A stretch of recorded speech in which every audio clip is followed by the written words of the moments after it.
Welcome back friends. नमस्कार, स्वागत है आपका अपने YouTube channel maker of modern teacher पर। 2 दिनों से हमारे वीडियोस नहीं आ पाए हैं, उसके लिए मुझे खेद है। मैं कुछ क्वेश्चंस रेडी कर रहा था जो इम्पोर्टेंट थे। सबसे पहले मैं आज मोस्ट इम्पोर्टेंट क्वेश्चन के तर्ज पर, जो कि लगभग 2014 से 2020 तक रिपीटेड रहे हैं, ऐसे कुछ क्वेश्चंस को खोजकर उनके आंसर्स आपके सामने प्रोवाइड कर रहा हूँ। उनमें सबसे पहला क्वेश्चन जो है वो इंग्लिश टीचिंग का मैंने उठाया है। The most commonly asking question, बहुत बार पूछा जा रहा है इस सवाल को। सवाल है आपका कि what are the different kinds of teaching aids of teaching English. मतलब समझिए कि यह एवरी ईयर रिपीटेड क्वेश्चन है। हर साल ही इस क्वेश्चन को पूछा गया है किसी न किसी रूप में। कभी पूछा जाता है what are the different kinds of teaching aids, कभी पूछा जाता है कि what do you understand by the audio visual aids, कभी पूछा जाता है what teaching aids are using in nowadays. मतलब किसी भी तरह से पूछा जाएगा आपको टीचिंग एड के बारे में, और उसमें विभिन्न प्रकार की शिक्षण सामग्रियों के बारे में आपको विस्तार पूर्वक लिखना है। तो जैसा कि मैं हमेशा कहा हूं कि हर प्रश्न का जवाब बनाने से पहले आपको एक प्रारूप तैयार करना होगा। तो प्रारूप को इंग्लिश में ड्राफ्ट कहते हैं। तो आंसर का एक ड्राफ्ट मैंने रेडी किया है। वो ड्राफ्ट छोटे से बॉक्स में मैंने लिखा है कि सबसे पहले मीनिंग ऑफ टीचिंग एड्स लिखेंगे। मैं सभी वर्ड्स को आपको समझाते जा रहा हूँ। Meaning of teaching ads, teaching छूट गया था। टीचिंग एड्स का अर्थ यानी कि शिक्षण सामग्रियों के अर्थ, परिभाषाएं जो समझ लीजिए आप। दूसरा है characteristics of teaching ads. Characteristics मतलब कि उनकी क्या लक्षण होते हैं, क्या विशेषताएं होते हैं, क्या गुण होते हैं। ऑब्जेक्टिव्स ऑफ टीचिंग एड्स मतलब कि उसके क्या उद्देश्य हैं, क्यों इसे हम यूज करते हैं। और टाइप्स ऑफ टीचिंग एड्स, कितने प्रकार की शिक्षण सामग्रियां होती हैं। तो बारी बारी से हम सबको समझने का प्रयास करते हैं। सबसे पहले बात करते हैं मीनिंग ऑफ टीचिंग एड्स पर। एक सिंपल सी बात जो कि सबको समझ में आ जाए वो मैंने यहाँ लिखी है। ये teaching aid is anything used by a teacher to help to teach a lesson और make it more interesting to students. मतलब कि अ टीचिंग एड, एक शिक्षण सामग्री इज एनीथिंग, कोई भी चीज हो सकती है, यूज्ड बाय अ टीचर, जिसे एक टीचर यूज करते हैं, to help to teach a lesson, एक क्लास में कोई लेसन को पढ़ाने के लिए, और make it more interesting to students, और बच्चों के लिए इसे सबसे आसान या आकर्षक बनाने के लिए जो सामग्री यूज की जाती है शिक्षकों के द्वारा, it is anything, it is anything used by a teacher. यह कुछ भी हो सकता है टीचर के द्वारा यूज किया जाता है। और it helps us to make understand, make interesting to the student. ठीक, अब कैरेक्टरिस्टिक्स की बात कर लेते हैं।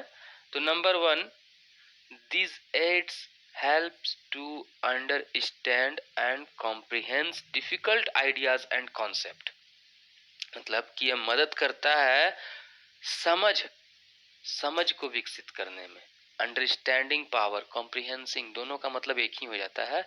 समझ और विचार को विकसित करने के लिए वो डिफिकल्ट आइडियाज, जो एक कठिन कठिन या फिर समस्यात्मक विचार आपके मन में जो जो बात पढ़ाई के संबंध में आते हैं, किसी चीज को पढ़ रहे हैं तो जो कठिन कठिन बात, कठिन कठिन शब्द, कठिन कठिन विचार या कोई उलझे हुए समस्याएं रहती हैं जिनको आप पढ़ करके नहीं समझ पाते हैं, तो उनको समझाने के लिए इन सामग्रियों का यूज किया जाता है।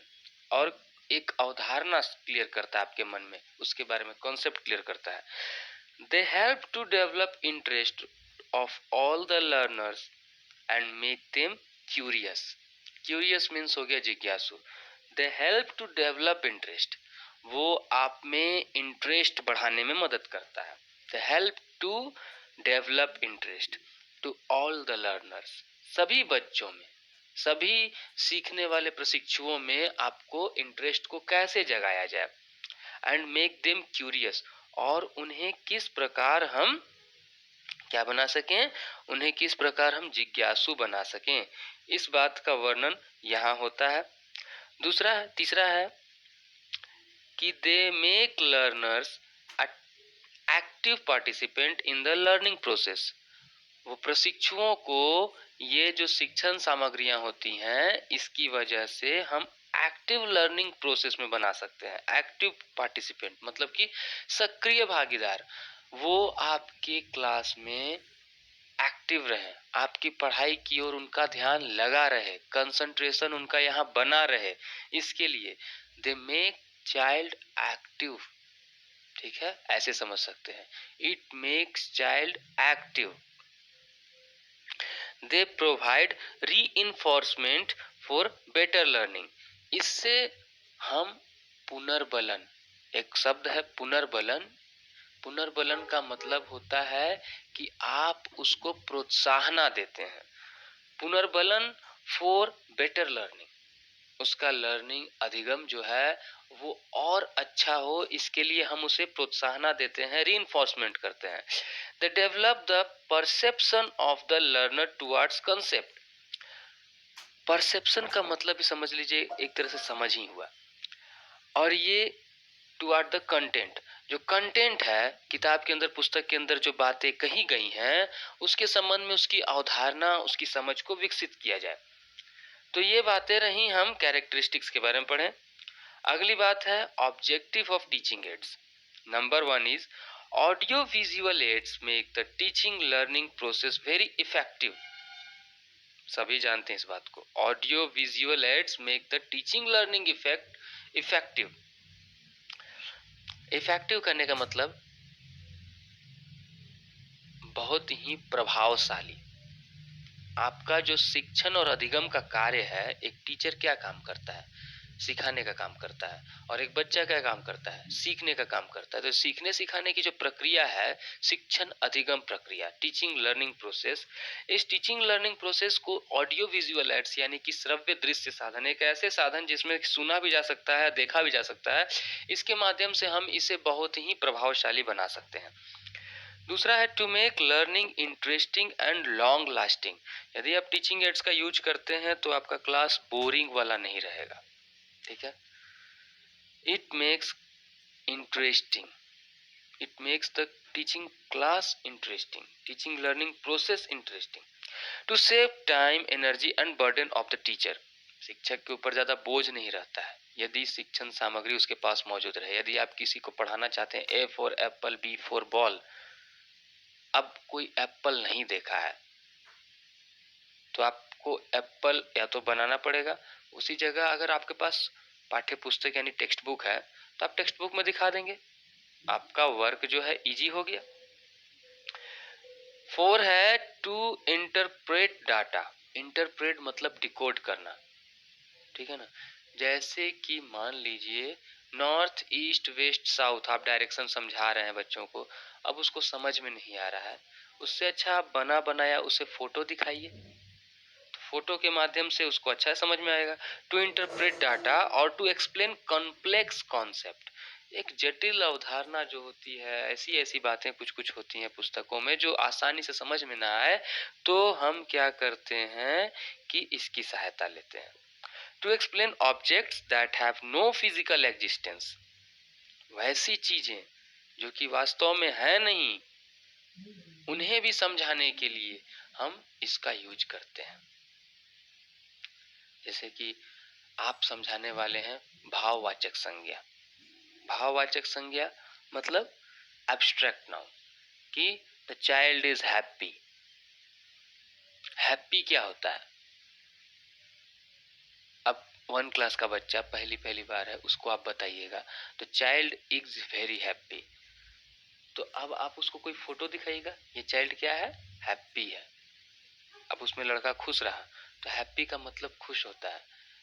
वो चीज जो असल में नहीं दिख पाती है, जो वास्तविक दुनिया में होती नहीं है, उसको हमको उसके मस्तिष्क में डालने के लिए इनकी आवश्यकता होती है। टाइप्स ऑफ टीचिंग एड्स की बात कर लेते हैं। तो टाइप्स ऑफ टीचिंग एड्स में number 1 teaching aid is audio aids. Audio aids यानी कि श्रव्य साधन। Audio aids facilitate learning by using the sense of hearing. Facilitate means facility provide करता है, आपको सुविधा प्रदान करता है। Audio aids facilitate learning by using the sense of hearing, hearing का सेंस यानी कि श्रव्य केंद्रियां, श्रवण केंद्रियां आपकी कान केंद्रियां हो गई, कान हो गई। तो by using the ears you can learn. ये हमको कौन बताता है? Audio aids. Audio aids help the teachers specially in language teaching. इसका ज्यादातर उपयोग होता है भाषा के शिक्षण में। एग्जाम्पल देखें तो number 1 is radio. With the help of a radio, a learner gets acquainted with the correct pronunciation drill. Acquainted मतलब जानना, मतलब कि जान लेना, समझ लीजिए। With the help of a radio, a learner knows the correct pronunciation drill. ऐसे ही बोल सकते हैं, knows the correct pronunciation drill। क्या करता है? आप रेडियो जो होता है वो एक श्रव्य साधन है, उसमें जो बातें कही जा रही हैं उसको ध्यान पूर्वक यदि सुने तो हम उसी की तरह बोलना शुरू कर सकते हैं। The learner can improve comprehension through listening. और ज्यादा सुनोगे अच्छे से तो आपका समझ बढ़ेगा। Tape recorder, it also help a child to learn language by listening. सही बात है, मतलब कि सुन करके सीखना, ये हमें उसमें मदद करता है। We can repeat the words sentence through it। उसमें जो बातें हैं उसको अगर एक बार सुने और अगर आप फेल हो गए, नहीं समझे तो रिपीट कर सकते हैं टेप रिकॉर्डर को। Lingua phone, it is a system for learning in a language system. मतलब कि लैंग्वेज को सीखने का एक सिस्टम है, विधि है, एक पद्धति है। It consist of gramophone records and some books. कुछ बुक होते हैं और उन बुक्स में जो भी कंटेंट दिए रहते हैं उन्हीं कंटेंट को एक ग्रामोफोन पर चलाने के लिए रिकॉर्ड बना हुआ रहता है। तो होता क्या है, आफ्टर रीडिंग द बुक्स, अगर आप पहले बुक को पढ़ लें, ही और she should play the record. बच्चा जो है, लड़का या लड़की, रिकॉर्ड को चलाता है and listen to the lesson on the record very attentively. और ध्यान पूर्वक उन बातों को रिकॉर्ड पर सुनता है। इफ और ही और शी फेल टू कॉम्प्रिहेंड, अगर वो समझ नहीं पाता है, दे मे रिप्ले इट, तो फिर से उसको बजाइए, रिपीट करिए बात को। विजुअल एड्स की बात करते हैं, ऑडियो एड्स हुआ। विजुअल एड्स में this types of aids appeal to our eyes. Appeal मतलब कि मैच में कैसे अपील होता है, अपील करना, अनुरोध करना, निवेदन करना। ये जितने भी एड्स होते हैं ये सीधे हमारे श्रव्य के इंद्रियां यानी दृश्य इंद्रियां यानी कि हमारी आंखों को अटैक करते हैं। इनका हमारी आंखों पर असर होता है। It helps them to observe carefully and understand. इसका सबसे बड़ा फायदा होता है कि हम ऑब्जर्व करना सीख लेते हैं चीजों को आराम से। नंबर 1 में सबसे मोस्ट कॉमनली यूज किया जाने वाला ब्लैक बोर्ड या white board. It is the most commonly used in all teaching places. It is the centre of attraction in a class between students. सबसे ज्यादा यूज किया जाता है और यह बच्चों के बीच में एक आकर्षण का केंद्र रहता है। जब शिक्षक या शिक्षिकाएं इस ब्लैक बोर्ड या व्हाइट बोर्ड पर कोई भी चीज लिखती हैं, कोई वर्ड लिखें, कोई सेंटेंस लिखें, कोई लेटर लिखें, तो वह सीधे तौर पर बच्चे के आंखों पर प्रभाव डालता है। उसको बच्चे ध्यान पूर्वक देखते हैं। और इसी को अगर हम और अट्रैक्टिव बनाना चाहते हैं तो we may use colourful chalks. We may use colorful chalks. If the teacher writes any word, sentence or draw picture on it, then students directly look it and understand. अगर उसको देखते हैं तो डायरेक्टली उससे समझते हैं। कोई भी पिक्चर बनाते हैं, इसीलिए कभी कभी कहा जाता है, यदि मतलब कि एक बहुत बड़े विद्वान ने कहा भी है, उन फिलोसोफर का नाम नहीं याद आ रहा है, कि बच्चा गलती नहीं करता है, बच्चा गलती नहीं कर सकता है, शिक्षक गलती करते हैं या शिक्षिका गलती करेंगी। जैसे आप जो भी बोर्ड पर लिखेंगे एलिमेंट्री स्टेज के स्टूडेंट के सामने में, बच्चे वही उतारेंगे। और गौर करके देखिएगा, यदि आप पढ़ा रहे होंगे तो यदि आपने कुछ गलत लिखा भी है ना तो बच्चे टोक देंगे। तो इसीलिए भलाई इसी में है कि आप correct writing, correct draw, spelling सब पर ध्यान रखिए। सेकेंड थिंग है picture and charts. This can be used by a teacher to introduce a new topic, word or idea to the class in a little way। छोटे से समय में, थोड़े समय में एक छोटे से साधन के रूप में आप पिक्चर और चार्ट्स का यूज कर सकते हैं समझाने के लिए आसानी से। Final board, these are used to paste inspirational thoughts and ideas of scholars. बड़े बड़े लोगों के महान विचार बताने के लिए, जैसे महात्मा गांधी के विचार हो गए, रविन्द्रनाथ टैगोर के विचार हो गए, स्वामी विवेकानंद के विचार हो गए, इनको बताने के लिए हम छोटे छोटे कार्ड्स का यूज कर सकते हैं, बोर्ड्स का यूज कर सकते हैं। फ्लैश कार्ड भी उसी तरह होता है। These are used at elementary stage. Some pictures are drawn on printed drawn on or printed on these cards drawn or printed on these cards with little sentences below them, उसके नीचे कुछ वाक्य लिखे रहेंगे। और सेकेंड थिंग, अगर हमको लगता है कि अगर सबसे आवश्यक पूछा जाए द मोस्ट इम्पोर्टेंट, तो the most important text book होता है। अब हम टेक्स्ट बुक के बारे में यहाँ ज़्यादा डिटेल कर नहीं पा सकते हैं, क्योंकि टेक्स्ट बुक का डिटेल करने के लिए क्वेश्चन ही है अलग से। टेक्स्ट बुक, बस आप इसे जान लीजिए कि text book is most important visual aids at all stages of the school and college. किसी भी जगह पर टेक्स्ट बुक का सबसे बड़ा रोल होता है, खासकर अगर बच्चों के लिए कहा जाए तो। देखते हैं बच्चों की किताबें बड़ी बड़ी साइज में, उनमें जो राइटिंग्स, लेटर्स, वर्ड्स होते हैं वो बड़े बड़े होते हैं, अट्रैक्टिव, कलरफुल, डिजाइनदार होते हैं। क्यों होते हैं? ताकि वो बच्चों का माइंड अपनी ओर अट्रैक्ट कर सके। अब number 3, audio visual ads. Nowadays these ads are more effective and useful because they help to learning language in both ways at a time. आजकल के समय में हम देख रहे हैं कि ऑडियो विजुअल एड्स का सबसे ज़्यादा उपयोग होना शुरू हुआ है। और क्यों? क्योंकि इससे हमको जो शिक्षण अधिगम होता है वो दोनों रूपों में एक साथ होता है, श्रव्य रूप में भी और दृश्य रूप में भी। इसके कुछ एग्जांपल्स की बात कर लेते हैं। Number 1 is television. It is most commonly using device in every house. सही बात है, हर घर में इसका प्रयोग होता है। Through it child can learn language by listening and watching. देख करके और सुन करके सीख सकता है। Many TV shows help them to improve language skills like cartoon. अगर बोला जाए आज बच्चा सबसे ज्यादा किससे सीखता है, तो कार्टून। छोटे बच्चों के लिए लैंग्वेज लर्निंग का द बेस्ट वे है cartoon. Number 2 is computer. This period is the time of computer. We can watch movies, play games and listen songs on it. It helps us to improve our listening and hearing skill. ठीक है, आज का समय computer का है। हम computer पर movie, game, song, इन सब की सहायता से देख करके, सुन करके अपना डेवलप कर सकते हैं नॉलेज को। सिनेमा और चलचित्र, चलचित्र यानी कि फीचर फिल्म।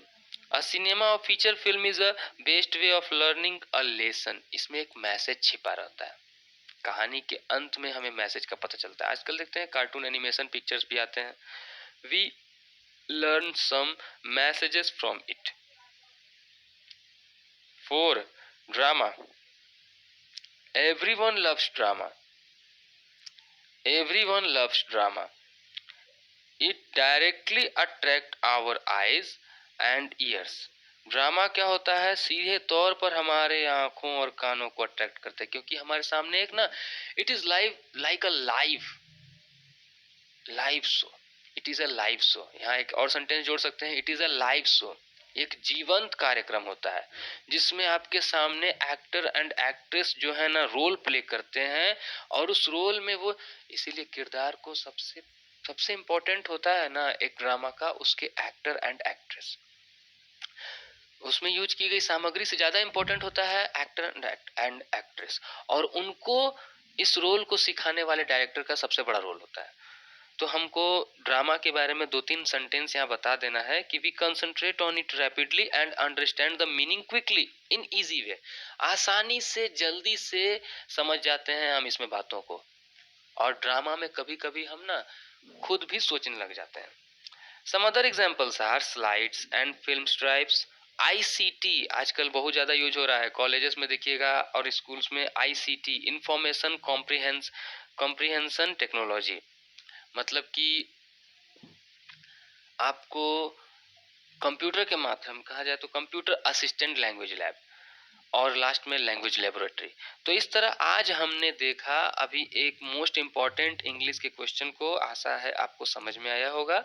अगर जहाँ जो नहीं समझ में आया होगा उसके लिए आप मुझे कमेंट कर सकते हैं, और मैं इसका पीडीएफ आपको टेलीग्राम चैनल पर भी अवेलेबल करवा दूंगा, और साथ ही साथ यहाँ डिस्क्रिप्शन बॉक्स में भी अवेलेबल रहेगा। आप कहीं से भी देख करके ले सकते हैं। अपनी तैयारी को इसी प्रकार बनाए रखिए। धन्यवाद।